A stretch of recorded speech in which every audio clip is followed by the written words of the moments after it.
Well, I'll be saying goodbye to this Windows-based PC setup for at least the next 30 days.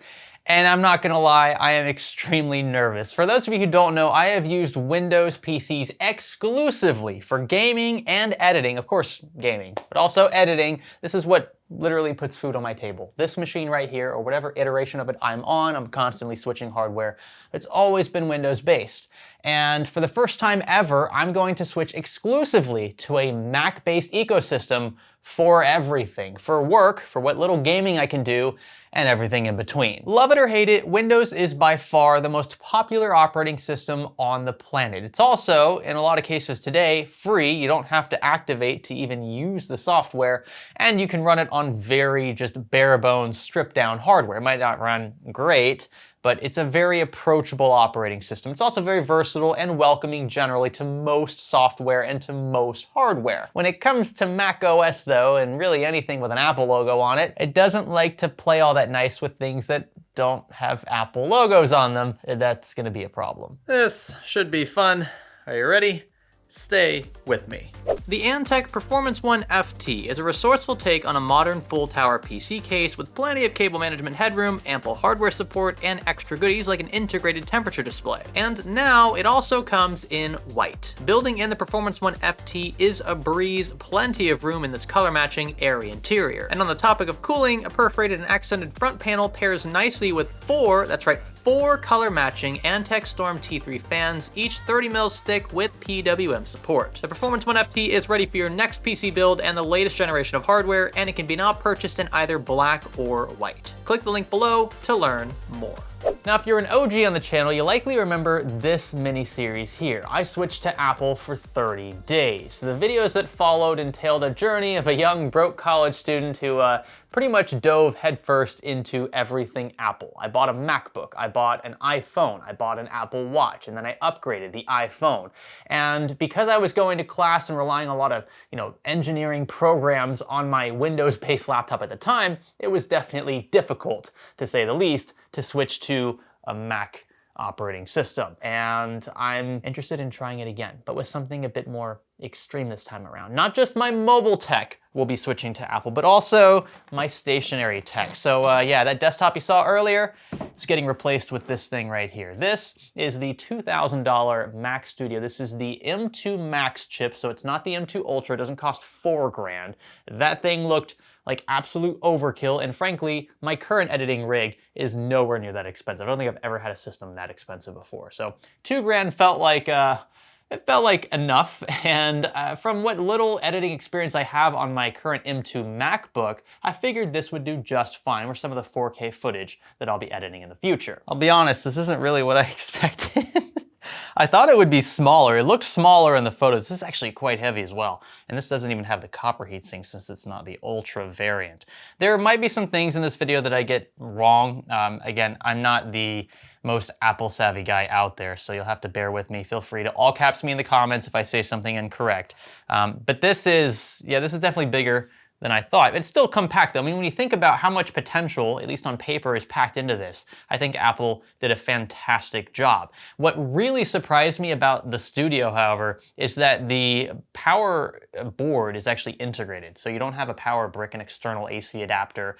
The power supply is inside this shell, which is pretty bonkers. I don't know how they did that. Apparently it's shaped sort of circular. So they really worked their magic with the customization of these PCBs to make it all fit seamlessly and not overheat, which I'm also gonna try to do at some point. Maybe not in this video, but I'm gonna try to push this thing to the absolute limit and see if anything breaks. I doubt it, but it'll be fun to try. The port selection is also interesting because, well, apart from the little AC plug here, we've also got a 10 gig Ethernet port, which is nice. We get 4 Thunderbolt 4 ports, I believe, 2 Type A's to the right, an HDMI 2.0 port, interesting it's not 2.1, and then a headphone jack. I'll say as a PC user, 2 Type A ports, that's gonna be fairly limiting. Dongle City, I think, is inevitable, but not something we haven't dealt with before. The other situation is going to be display out. So we have a single HDMI port, which we can run, of course, to one of our Pixio panels, but for the other, we'll have to either run maybe,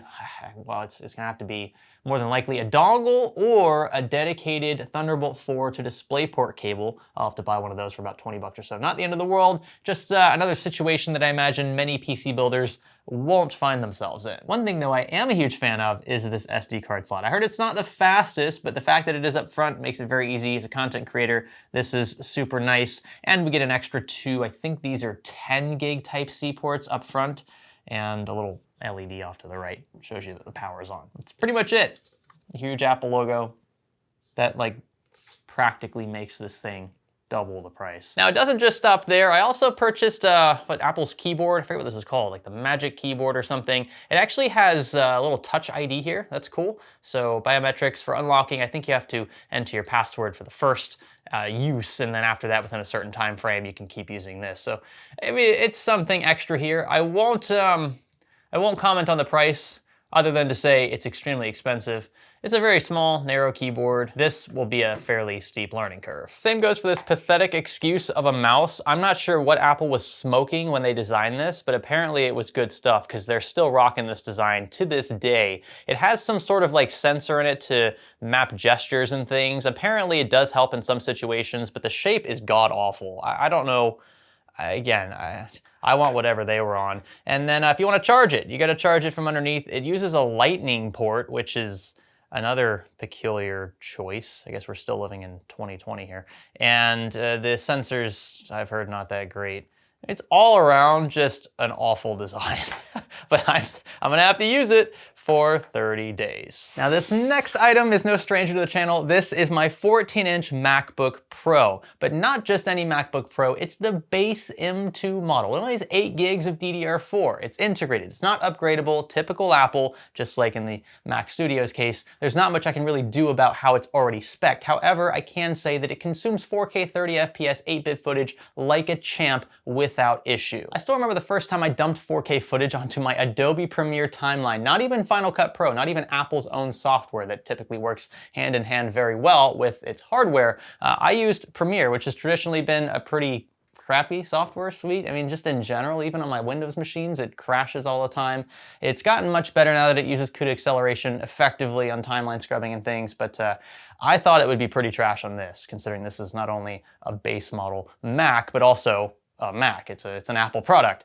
It did so well. I don't expect I'm gonna have an issue at all sticking with this for my exclusive laptop experience, but I'm also curious how this handles, I don't know, kind of the communication more or less between the Mac Studio and itself. I've heard that you can share screens and things with your MacBook and your Mac Studio or Mac Mini or whatever, and I'll be honest, I have no idea how any of that works, but we're gonna figure it out together. Now, one good thing about switching to just this is I can get rid of that tower there. This takes up a good portion of my desk. This is gonna be tough. I'm saying goodbye to this PC, powering off for 30 days. Here we go. You know, now that I think about it, we'll probably be able to fit some beefy speakers on this. I see a lot of Mac users put large speakers on both sides of their monitors because, well, they don't have usually bulky desktops like this to worry about, so maybe I'll do the same. I think what I want to do is shift this monitor stand to the center. I'll have each monitor slightly tilted left and right. We'll get rid of the center speaker. We'll get rid of both this keyboard and mouse combo. We'll keep the mouse pad. I think I'm going to move the Yamaha mixer to the left. That way I can place my MacBook to the right and use it as a third screen or as a standalone system. And then I'll have the beefy, I've got Edifier speakers. I have one on each side of this monitor setup. 8 hours later. Whew. Okay, that took a good while. That's not Apple's fault or anything. I just wanted to make it look clean for you guys and for my own sanity because I can't work in a dirty environment. This is about as clean as I can get it without ordering a bunch of new stuff. Ideally, I'd like maybe these monitors wall mounted or something. I'm not a huge fan of this, and I did decide to keep the center speaker instead of the 2 Edifier speakers I wanted to put up because I simply do not have enough space. If I want to keep my laptop somewhere in this vicinity here, by the way, the Mac Studio is behind it, then I kind of had to ditch the larger speaker thing, bookshelf speaker. So that's okay, not the end of the world. I was already using this to begin with, so it's not like I'm really losing anything there. I did set up 2 monitors. Unfortunately, the one on the right is running at 60 hertz, and that's because I'm using a cheaper Type-C to HDMI adapter until those Thunderbolt 4 to DisplayPort cables come in. It's just, yeah, again, stuff you don't usually have to worry about with the Windows PC. Anyway, I set up a few programs and things. I've got Steam installed. I've got Google Chrome installed, which I know is like sacrilege in the Apple community. I'm very sorry about that. I just have a lot of stuff that depends on Chrome and Chrome extensions and whatnot, and so I kind of have to at least start there. Maybe I can migrate to Safari or something later. One thing I wanted to show you. So I set up the laptop here. You can see right next to the screen, and I'm gonna have to get a close-up on this so you can see exactly what's happening. So this is, this required no third-party software. This is just the perk of staying, again, within that Apple ecosystem. I've got my mouse right here on the right screen, and I'm just gonna swing it over to my laptop. Check that out. It just immediately pivots over. I think this is called universal control, and it's essentially screen sharing between two different systems, but again, I don't have to install anything to do it. In fact, it was already enabled by default. I just opened up my MacBook. They're both synced to my Apple account, and then I can immediately start sharing. And I can actually do separate things on this laptop with this mouse and keyboard as long as I'm already on that side of things, you know, doing what I do. So that's really cool. I mean, that's one of the reasons why I wanted to have the laptop here. I heard that was a thing. And I mean, it's just, yeah, there's a lot of stuff here that I could go through. A lot of pros, but also a lot of cons. There's a lot of stuff that I'm not gonna be able to do with this system until I figure out a few workarounds because, well, I can't run exe files anymore for obvious reasons. That's gonna be a shell shock for sure. I do have Premiere Pro installed, so I should be ready to start editing again, but I'm definitely not gonna be able to game. At least most of the games on my Steam library are not compatible with Mac OS. We'll have to figure out a way around that as well. Now, if I move this laptop out of the way, you can see I've got the Mac Studio again in the back right side of the desk. I think this is a good place for it. I don't need it to be shown off or anything on the desk. I actually like that it's compact and so kind of minimalistic. I do obviously have an issue with the number of ports at the back. Almost every port is occupied currently, and I don't even have everything connected that I want in the long run. So we will definitely have to, I don't know, maybe worry about some dongles or things in the future. This is just another one of those side effects. I'm not really looking forward to it, and I have a feeling Type-C cables are going to be my friend in the near future. I do have to say though, it is so nice having an integrated SD card reader. It might not be the fastest, but it sure beats the heck out of using this, and of course this would occupy one of the two Type-A ports if I needed it. Now there are some ergonomic shortcomings. Obviously this mouse, this thing is never, it's never gonna grow on me. I can already tell. I might make a full-fledged video on just this and how stupid it is. I've developed carpal tunnel in a matter of 30 minutes. It's just a poor design. The keyboard, oddly enough, is kind of appealing to me. I actually like how sleek and slim it is. It's fairly light, but it still has decent build quality. The keys aren't backlit. That kind of sucks. I do like the little Touch ID key that they've integrated, and apparently battery life is pretty good on this, as it is on the mouse, but I also don't have kick-out feet, which is kind of annoying because it's very flat as is. I'd like it to be propped up a bit, so yeah. Maybe in the future. I don't think Apple's gonna do it, but it would be nice. We also can't forget to touch on portability. Now, I'm used to just taking the MacBook Pro with me outdoors, but if you really wanted, you could lug around a Mac Studio. I mean, a Mac Mini's definitely portable. This is about 2.5 times as tall as a Mac Mini, but you could still easily shove this in a backpack. You probably wouldn't even know it was in there. It is heavy, but you know, as long as you're not stuffing bricks in your backpack, I think it's luggable. So there is that aspect of it. You could certainly build a gaming PC as small as this, but it would rely on more than likely an APU. It probably wouldn't run games all that well. I'd wager at that point, this is probably a better gamer. I haven't tested games on this, or at least compatible ones yet, but from what I've heard, the GPU in this thing is actually pretty darn beefy. Now there's one other thing I have to touch on in this video, and this is gonna be brutal for the Apple fanboys and fangirls out there. I'm very sorry, but from a PC user's perspective, the way that Apple prices their products is absolutely egregious. And most of you already know how it works. If you're buying an Apple product, you get the base version. It's got crap in it that you definitely don't want. And so they kind of force you into this price ladder of sorts where you have to spend more than you normally would to get extra storage, but that storage is really kind of justified in a more expensive system, so why wouldn't you upgrade? And then by the time you realize it, you've spent another $1,000 on top of the base price of the product just to get it spec'd the way that it should have been from the factory. And one of the things that drives me absolutely crazy crazy about Apple is how they price their storage. So my Mac Studio is the base Mac Studio. It comes with 32 gigs of unified memory. Look, I'm not gonna complain much about the fact that the memory is soldered on. It's a small system. So, could they have done it? Sure. Do I expect them to? No, we're talking about Apple here. It's probably not gonna happen. That said, I think 32 gigs is gonna be fine for most of what I do here. Although if you want 64, you can of course spec more. Just mind the price bump, because like I said, the price bump's not gonna be pretty. But the main issue I have with the base Mac Studio is the built-in storage. So the base model comes with 512 gigs, and it's just not enough. In a $2,000 system, whether it's a PC or a Mac system, whatever it might be, 512 gigs is just a surprisingly small amount given what you're paying for the unit. So if I wanted to spec, say, a terabyte of storage instead of 512, which is what I initially wanted to do, I would have to pay an additional $200. Now, if we look up any generic SSD, a 512 gig SSD is considerably cheaper than $200. So we're already getting that Apple tax baked in. It's not the end of the world, but so be it. Now here's where it gets really crazy though. If you want 2 terabytes of storage instead of 1, which I'd say is probably about the sweet spot for a base Mac Studio, you have to pay $600, 3 times the price of a 1 terabyte SSD, but it doesn't always scale that way. You could either buy a single 2 terabyte SSD for, well, considerably less than what Apple's charging, or you could just buy 2 1 terabyte SSDs and save a little bit of money. Apparently there are 2 different drive connectors in the Mac Studio. Only one of them is usually occupied, but of course you can't simply just add extra storage because it's a proprietary connector and there's like lockouts and things in software. It's a mess. Apparently iFixit dove into it a bit and discovered that it wasn't as straightforward as it initially seemed. So not something I'm gonna try to tackle. It just gets crazier though. 4 terabytes of storage. You're looking at an additional $1,200 on top of the base price of the Mac Studio, the Mac Studio M2 Max.